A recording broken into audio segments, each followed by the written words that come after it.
Oi, turma, bom dia, tudo bem? Bom, nós vamos hoje para o capítulo 6 do livro de História, fazer a correção das atividades que a gente realizou nas últimas semanas, né? Do Brasil dos Trabalhadores, tá bom?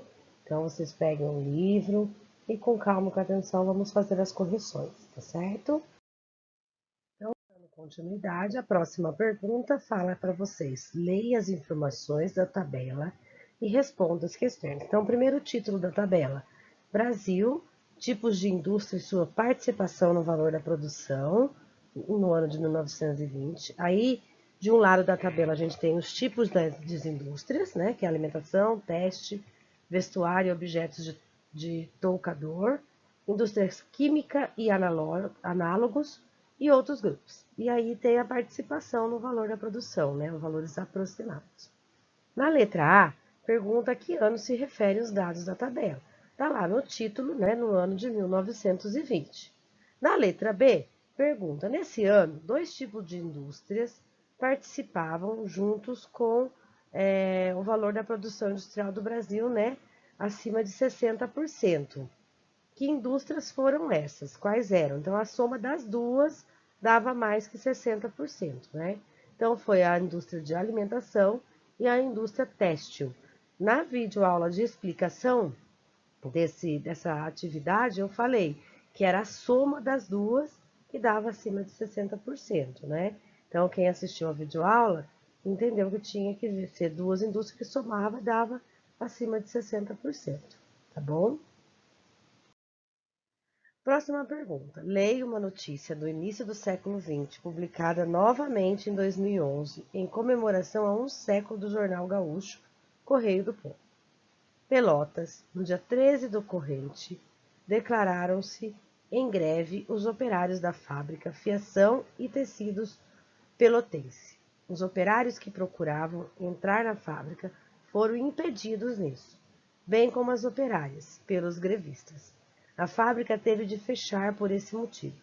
Deu origem à parede o facto de haverem sido despedidos operários Venâncio Pons, José Faladino, Manuel Borba, pelo diretor da seção da tecelagem Luiz Mazachuchelli. Os operários da fiação solicitaram então do diretor-gerente que fosse Luiz despedido e que fosse reintegrado aqueles 3 companheiros nos seus lugares. Não sendo atendidos nesse pedido, resolveram declarar-se em greve. Então, a notícia aqui, né, ela trata sobre funcionários que fizeram greve por conta da despedida de 3 colegas de trabalho, né, por um diretor. Então, os funcionários pediram que ao invés de despedir esses funcionários, despedisse o diretor. No entanto, como isso não aconteceu, eles resolveram fazer uma greve. De acordo com a notícia, qual foi o motivo da greve realizada pelos operários? A greve ocorreu em função do pedido deles, né, de que era para reentregar, para trazer de volta, para contratar novamente os 3 colegas despedidos e demitir o diretor da seção da tecelagem. Como eles não conseguiram isso, né, eles fizeram a greve. Então, a greve ocorreu em função do pedido não ter sido atendido. Que pedido? O pedido de reintegração dos 3 colegas e demissão do diretor, tá bom? Leia a tirinha e responda as questões. Os pais não querem aumentar a mesada. Vamos fazer uma greve. Isso, exigir nossos direitos. Esperem, o momento não é propício. Esqueceram que esta é a semana dos boletins? Letra A. Qual é a proposta de Carolina para os colegas? A proposta dela é fazer uma greve para, né, qual o objetivo, qual a turma pretende conseguir, o que eles pretendem conseguir, né, com o movimento dessa greve, né? Aumentar as mesadas, né? Tá tudo na primeira fala da Carolina. Ela fala que fazer uma greve para aumentar as mesadas que os pais não querem aumentar, tá bom? Aí na letra C, pede que vocês procurem a palavra greve no dicionário e escrevam o seu significado no caderno. Pode ser no dicionário, pode ser no dicionário do Google, né? Então, greve é um substantivo feminino, da política, ciência política e ideológica. Então, sessão voluntária e coletiva do trabalho. decidida por assalariados para obtenção de benefícios materiais ou sociais, ou para garantir as conquistas adquiridas e ameaçadas de supressão. Então, traduzindo aí para vocês, é uma sessão voluntária, então as pessoas vão se quiserem, coletiva, né, com mais de uma pessoa, que é decidida pelos assalariados, por quem trabalha. Para que serve? Para conseguir um benefício, que pode ser material, que pode ser um benefício social, por exemplo, como o direito ao descanso no sábado e domingo sendo remunerado, né? Que foi um dos direitos conquistados nessa época. Ou até mesmo, por exemplo, o trabalhador já recebe vale alimentação e vai ser suspenso esse direito. Então, eles entram em greve pedindo para que mantenha nessa conquista que já tinha sido adquirida e está sendo ameaçada. Por extensão, né? Cessão temporária e coletiva de qualquer atividade. Então, cessa, deixa de funcionar, tanto temporariamente e também coletivamente, qualquer atividade, remunerada ou não, ou seja, que ganha ou não, em protesto contra determinado ato ou situação, tá bom? Então, foi esse que eu tirei da internet. Questão 1. Escreva no caderno vantagens que os empregadores tinham quando contratavam mulheres em vez de homens no início do século XX. Eles pagavam salários menores para as mulheres, né? Está escrito isso no texto que vocês leram. E por que era importante para as mulheres ter participação na política no Brasil? Na sua opinião, essa importância se mantém nos dias de hoje? Justifique. A participação da política, né, permitiria que as mulheres tenham algum representante lá na política, que lutassem pelos seus direitos, que fizessem elas serem ouvidas nas suas necessidades, nas suas dificuldades, né, dentro do universo do trabalho. A resposta em relação a se vocês acham que essa importância se mantém nos dias atuais é uma resposta pessoal, né? Eu creio que sim, que ainda tem, né, a mulher ainda tem muitos direitos para conquistar, que ela ainda precisa de ter representantes.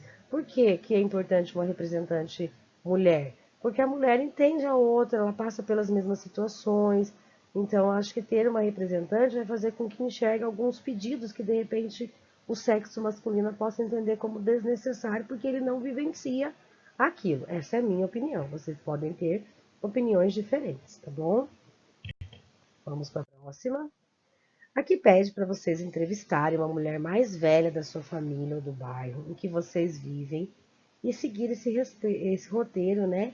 Vocês já enviaram esse trabalhinho, né? Então, aqui vem as perguntinhas. Na época em que você começou a trabalhar, as mulheres podiam escolher e exercer qualquer profissão? Na época que a professora e eu, no meu caso, comecei, já era uma época que tinha mais abertura para o trabalho feminino. Porém, por exemplo, quando eu quis estudar, quis fazer um Senai, eu fui impedida de fazer, porque não tinha nem banheiro feminino no Senai, né? E, alguns anos depois, a minha irmã foi fazer e conseguiu. Aí pergunta, elas deviam cuidar dos afazeres domésticos e da criação dos filhos? Ainda até hoje, eu creio que as mulheres, mesmo que trabalhem fora, ainda ficam mais sobrecarregadas que os homens, né, no cuidado com os afazeres domésticos e da criação dos filhos.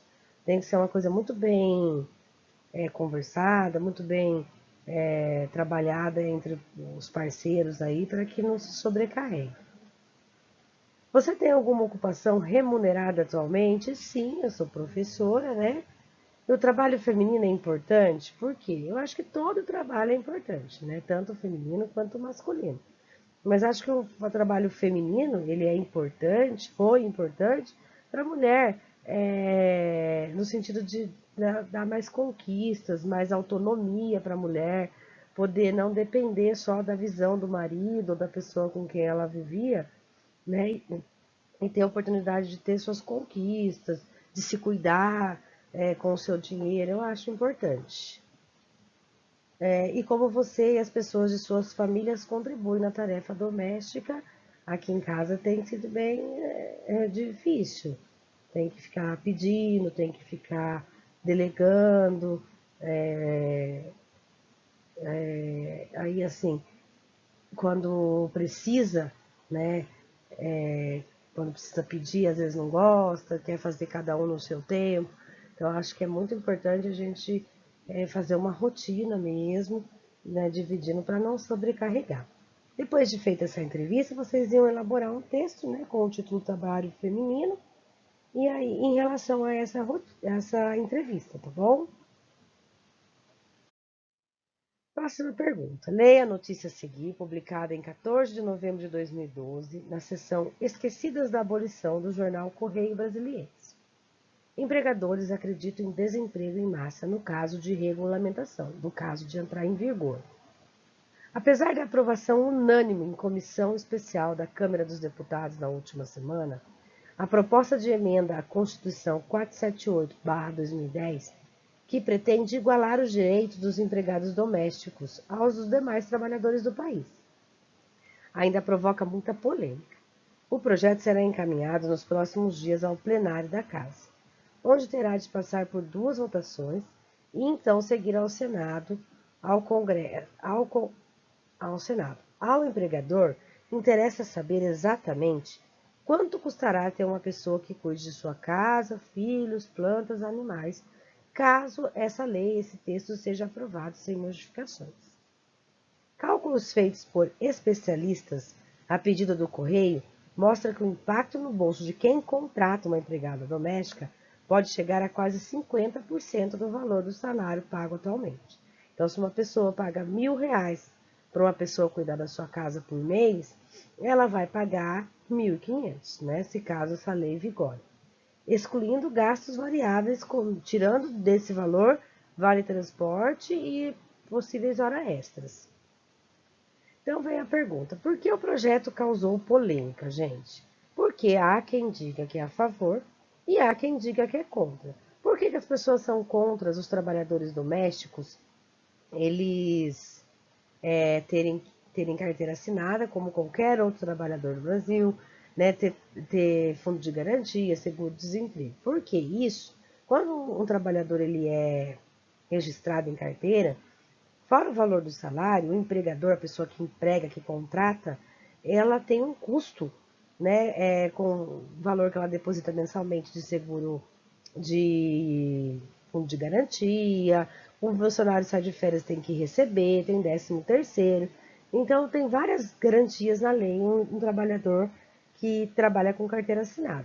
E esse custo para uma pessoa que contrata alguém para trabalhar na sua casa, né, limpar, passar, cozinhar, cuidar das crianças, vai ser 50% maior. Então, se a pessoa hoje paga sem carteira assinada R$ 2.000 para uma pessoa por mês, ela vai pagar R$ 3.000, né? Porque vai aumentar esse valor. Então, por que gerou polêmica? Porque a maioria dos empregadores era contra esse projeto, né? Já que a sua aprovação elevaria os salários a maioria dos empregadores, das pessoas que empregam, era contra o projeto, porque a aprovação elevaria os salários dos domésticos, né? Mas na verdade não é que elevaria os salários dos domésticos, é que elevaria o custo para os empregadores. E mesmo assim, os parlamentares da comissão aprovaram o projeto. Então, por isso, como ele foi aprovado e os empregadores eram contra, gerou aquela polêmica, né? Aquela situação que sempre gera quando tem um a favor e o outro contra. Observe novamente a linha do tempo da página 102 e 103 e responda. Você vai olhar aquela página que tem, né, as datas lá e responda. Quem venceu essa polêmica? Os trabalhadores domésticos que conquistaram os direitos trabalhistas, tá? Explique como funciona a tramitação de um projeto de lei. Então, como que funciona? Primeiro, o projeto ele é proposto. Então, você escreve lá, você é um vereador, escreve lá um projeto de lei. É proposto.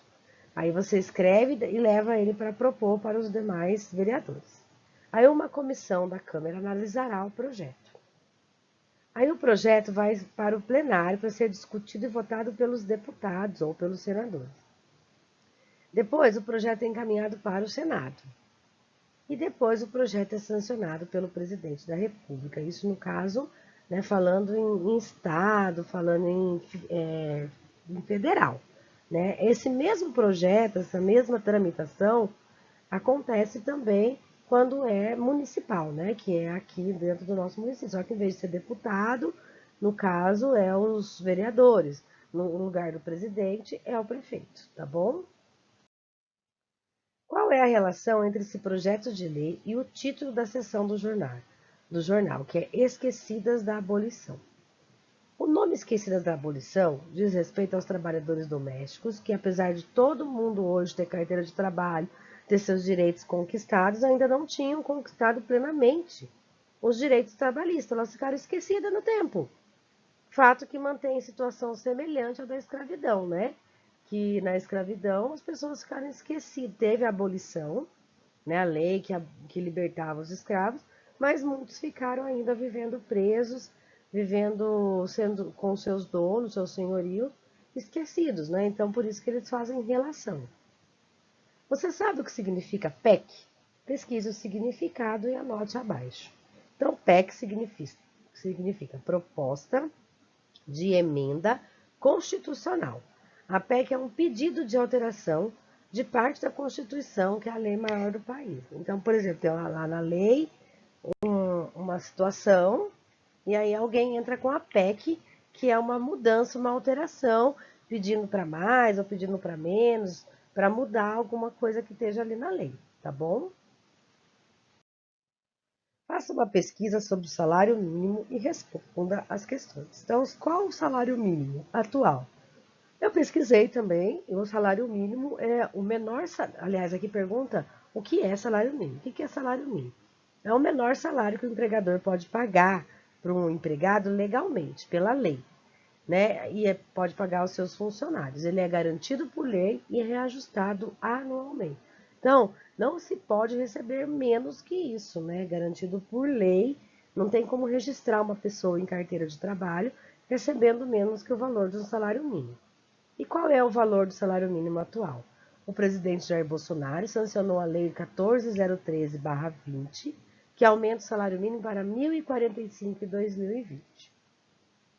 E na letra C, na sua opinião, o salário mínimo garante melhores condições para o trabalhador? Olha, com R$ 1.045, na minha opinião pessoal, eu acho que melhores condições, eu não sei se garante. Mas eu acredito que é importante o salário mínimo, porque pelo menos que isso uma pessoa não vai trabalhar e ganhar, né? Porque 1.045, se a gente já for pensar, é um salário baixo para um pai de família, que às vezes tem que pagar aluguel, tem que fazer compras, né? Então, ganhar menos que isso seria muito pior. Então, eu acho que ele talvez não garante melhores condições, porém, ele garante que a pessoa pelo menos tenha alguma condição de sobrevivência, né? Mínima, né? Com um pouco de dignidade. Leia a afirmativa a seguir.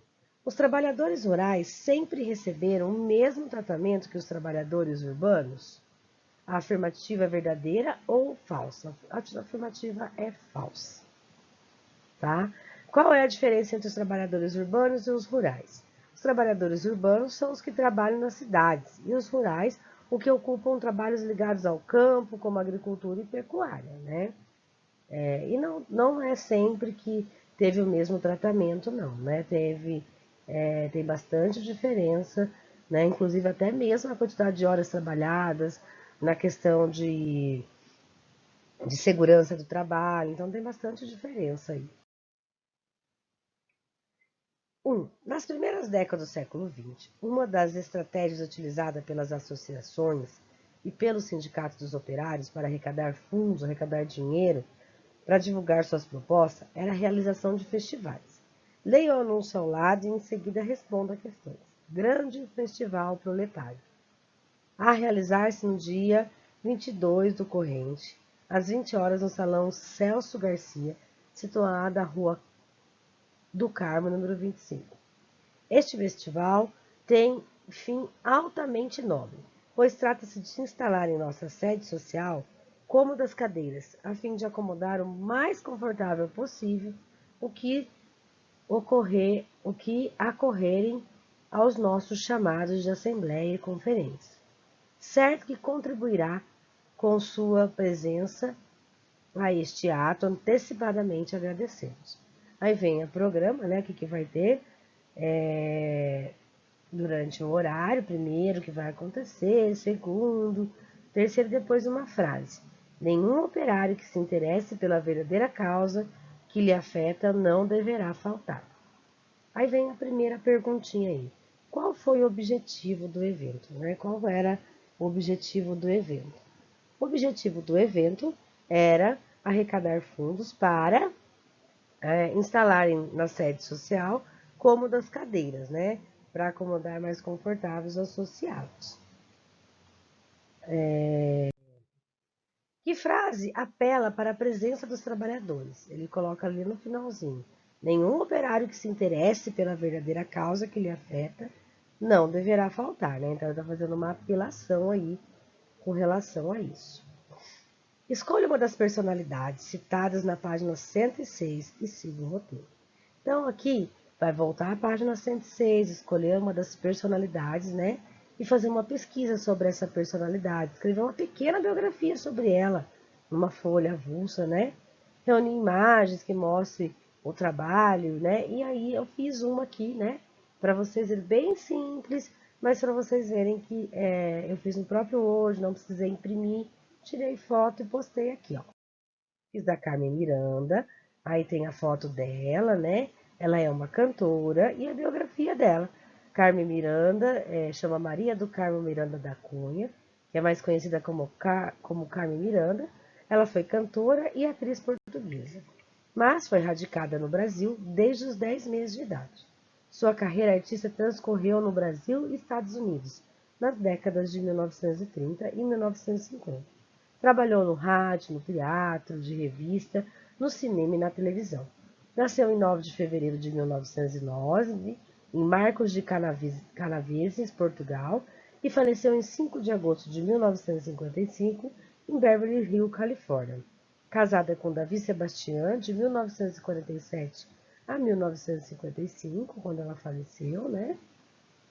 E fez programas de TV como Tem Jim durante show. Né? Então, simples, não precisa de material impresso, não precisa de desespero, né? Quem tem aí a internet consegue fazer em casa, no Word, bonitinho, e depois é só postar aqui, tá bom? Leia o depoimento de Bettina Frois, de 70 anos. Eu e meus irmãos mais velhos, que tinham entre 7 e 10 anos na década de 1950, ouvíamos a radionovela Lírios que Nascem do Luto. Ficávamos acocorados bem pertinho, ouvindo atentos para não perder nenhum minuto. Eu me lembro de me sentir arrebatada pela história da mocinha e do mocinho, que não é muito diferente das novelas de hoje em dia, né? Só que eram bem mais curtas. Quando ficávamos de castigo, meu pai proibia a gente de ouvir a novela, era um sofrimento. Quem está narrando essa história, já fala logo no começo, né, que é o depoimento de Bettina Frois, que ouvia a rádio com seus irmãos na década de 1950. Você tem o costume de ouvir rádio? Em caso afirmativo, dê um depoimento a um colega contando qual o programa de rádio que você mais ouve. Eu coloquei o meu, tá? Eu, professor Alexandre, eu tenho costume, escuta a Ótima FM, eu gosto de participar das enquetes, das promoções, já ganhei várias promoções lá, super legal. Então, e aí assim, tem até uma atividade aí que pede para montar um programa de rádio, né? Eu já me espelharia, né? Mais ou menos no estilo dessa rádio que eu gosto bastante. Então aqui, ó, pede para vocês organizar um programa de rádio, convidar os colegas da escola para assistir. Então, primeiro selecionar notícias, propagandas. Propagandas é o quê? Vendas, né, de anúncios de coisas vendendo, piadas, músicas serão transmitidas. Montar um roteirinho, né, e depois fazer gravação no próprio WhatsApp, no próprio celular, usando esses recursos que você selecionou no roteiro, tá bom? Depois tem aqui, ó, leia o comentário da professora Maria Cardoso. O objetivo dos artistas da semana era introduzir um conceito renovador de arte, tanto para os autores quanto para o público, convidando as pessoas a apreciarem uma literatura que desobedece à gramática, uma pintura que não imita a natureza, uma música que rompe com a harmonia, e assim por diante. Na sua opinião, A obra Abaporu se enquadra nas características, né, do modernismo, das obras modernas? Na minha opinião pessoal, se enquadra, né? Por quê? Porque aqui está dizendo assim que o modernismo ele é um tipo de arte que ele não obedece mais uma gramática, ou seja, o A deixa de ser A e vai ser B, né? Não tenho mais que imitar igual perfeitamente, mas eu posso aumentar, diminuir. Se a árvore é verde com as folhas verdes com tronco marrom, eu posso fazer de outro jeito, da minha imaginação, né? Então, e essa obra Boruta é bem diferente de uma coisa perfeita, né? Então, acho que atende sim, né? Essas características. A obra do artista de Cavalcante aborda uma temática brasileira? Por quê? Sim, o samba é um gênero musical típico brasileiro, né? Então, como o samba é típico brasileiro, eu creio que aborda, sim, essa temática brasileira. A arte tem várias categorias: música, dança, pintura, escultura, teatro, literatura, cinema e fotografia. Imagine vocês que vocês são protagonistas da Semana de Arte de 2022. Escolha uma dessas categorias e crie uma obra de acordo com ela, né? Então vocês vão criar. Por exemplo, essa foto aqui do pôr do sol foi tirada por mim na minha viagem no final do ano. Você pode ir para tirar uma foto, né? Que daí vai entrar na categoria de fotografia, de alguma coisa que te desperte, que te chame a atenção. Aqui do outro lado tem o desenho, tá vendo? Né? Que é desenho também faz parte da arte, né? Tá dentro da pintura, né? Tem esculturas que você pode montar com argila. Aqui tem um videozinho, né? Aqui não vai passar, mas é um vídeo, né? Que os alunos fizeram um filme no anos anteriores, fizeram um filme dos contos de mistério. Ficou a coisa mais linda. Isso aqui foi feito por eles. Então, vai da criatividade de cada um de No vocês. Cuba Livre. Tá bom? Durante Olha, o dia, Dal para Flores vocês era um verem gordo como que qualquer eles outro. mesmos Sua atividade, ensinando. seu charme, começava depois das 22 horas e às vezes até mais tarde. Então era visto levando seus 120 quilos nas boates, bistrôs e inferninhos da cidade, profissionalmente, pois não só gostava da noite, como É só um textinho, só para vocês apreciarem o que vocês podem pensar e fazer aí, tá bom?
Observe a fotografia e responda as questões. Quem aparece trabalhando nas máquinas dessa indústria? São as mulheres, né? Claramente a gente vê que são mulheres. Quais eram as condições de trabalho das operárias nessa época? As condições eram, a gente já viu na leitura, né? Que o trabalho nas fábricas era bastante duro, tanto para homem quanto para mulher. A jornada chegava a 16 horas por dia, os salários eram baixos, não tinha muita estrutura, né? Física, então tinha muitos acidentes de trabalho. As mulheres e as crianças recebiam trabalhos ainda mais baixos que os dos homens, trabalhavam à noite, então era uma condição bem precária, como a gente já viu nos textos. De que forma as mulheres começaram a lutar por melhores condições de trabalho? Elas iniciaram o movimento para exercer seus direitos por poder de voto, elas poderem votar primeiro. E aí depois de votando, a possibilidade de se candidatar a cargos públicos também. E assim como a gente já falou anteriormente, poder ter representantes que entendam as suas necessidades, que entendam o que está se passando ali naquela situação. Copie o quadro no caderno e preencha com as informações do maior movimento operário ocorrido no início do século XX. Isso estava no livro também, né? O nome do movimento foi Greve de 1917. Quem participou foi os operários das indústrias. Onde ele se iniciou foi em São Paulo. As principais reivindicações era a jornada de 8 horas, né? Porque eles trabalhavam 16 horas por dia. Direito a férias e a um descanso semanal remunerado, proibição do trabalho de crianças e do trabalho noturno de mulheres, seguro contra acidentes de trabalho e aposentadoria. A resposta dos governantes. O movimento foi violentamente reprimido pela polícia, houve morte e prisões, e operários estrangeiros foram expulsos do país. O resultado do movimento ficou demonstrada a força dos trabalhadores, né, que eles conseguiram conquistar, né, apesar de muitas tragédias, muita dor, muito sofrimento, eles conseguiram conquistar os direitos.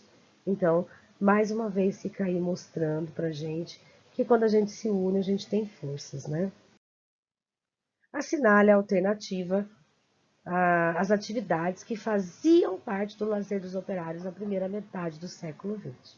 Então, que a gente viu lá, né, na páginas, que faziam parte do lazer dos operários era assistir jogo de futebol, ir ao cinema, brincar no carnaval e ouvir programas de rádio, né? Porque nós estamos falando do início, né, da primeira metade do século XX, tá bom, gente? Eu espero que tenha dado para entender e ter participado bem das atividades. São atividades gostosas, a gente encerra o capítulo, né? E eu espero que vocês tenham aproveitado bastante esses momentos de estudo, tá certo, gente? Mantenham-se aí calmos, cuidando da saúde, né? E mantendo a cabecinha nos estudos. Tchau, gente. Beijos.